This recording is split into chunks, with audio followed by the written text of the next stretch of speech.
আসসালামু আলাইকুম রহমতুল্লাহি ওবারাকাতুহু। আসসালামু আলাইকুম। আমি নামাজ পড়ার জন্য অনুরোধ করছি গ্রামের যত মুসলিম ভাই আছে তাদের কাছে। যাক আলহামদুলিল্লাহ, বীরপুর পশ্চিমপাড়া দোতলা মসজিদের যোগ্যতম সর্দার সাহেব, ওনাকে আমি খুব ভালোবাসি, উনিও ভালোবাসেন।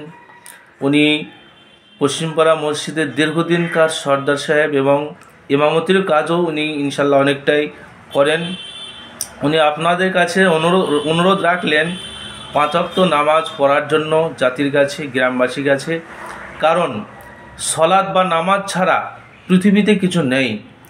যত কাজই করেন না কেন সেটা সাময়িক দুনিয়াদারির জন্য, আর সলাৎ নামাজ এটা ইহকাল পরকাল দুই কালের জন্য। মানুষ মারা যেতেই হবে, 100% গ্যারেন্টি।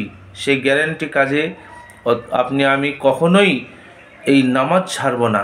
নামাজ পড়ুন। আল্লাহ তাআলার কোরআনে অনেকবার বলা আছে নামাজ বিষয়ে, অবশ্যই নামাজ পড়ুন। এটা আমরা বীরপুর পশ্চিমপাড়া জমা মসজিদের ইমাম সর্দার দুজনেই আপনাদের কাছে করজোরে অনুরোধ রাখছি। কারণ ফজরের সময় 4-5 কাতার 6 কাতার লোক নামাজ পড়ে, যেখানে 8 কাতার 10 কাতার হওয়া উচিত। আপনারা অবশ্যই আমাদের এই প্রার্থনা বা অনুরোধকে মেনে 5 ওয়াক্ত সালাত আদায় করবেন। অন্তত যারা কাজে কামে থাকেন, মাগরিব এশা ফজর এই 3টে জামাত সহকারে মসজিদে আসবেন। বাড়িতে নামাজ সুস্থ মানুষের হবে না। যারা সুস্থ মানুষ আমরা আছি তাদের নামাজ বাড়িতে হবে না, মসজিদে আসতে হবে। একজন সাহাবী আল্লাহ রাসূলের কাছে আসলেন, তিনি অন্ধ সাহাবী। বললেন, হে আল্লাহ রাসূল, আমি অন্ধ মানুষ, আমার জন্য কি বাড়িতে সালাত পড়ার অনুমতি আছে? সাহাবীকে রাসূল বললেন যে, তুমি কি আজান শুনতে পাও? সাহাবী বললেন, ইয়া রাসূলুল্লাহ, আমি আজান শুনতে পাই। রাসূল সাল্লাল্লাহু আলাইহি সাল্লাম বললেন, আজান যেহেতু শুনতে পাও, তোমাকে মসজিদে এসে সালাত পড়তে হবে। তিনি বললেন, আমি অন্ধ মানুষ, আসার মতো পরিস্থিতি নেই, কেউ নেই বাড়িতে।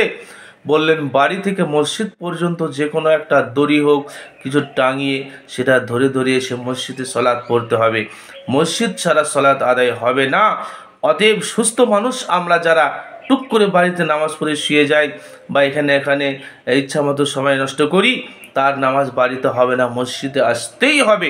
মসজিদে জামাত সহকারে সালাত পড়লে হাদিসে আছে, কোনো জায়গাতে বলা আছে 25 গুণ বেশি নেকি পাওয়া যাবে, কোথাও বলা আছে 27 গুণ বেশি নেকি পাওয়া যাবে।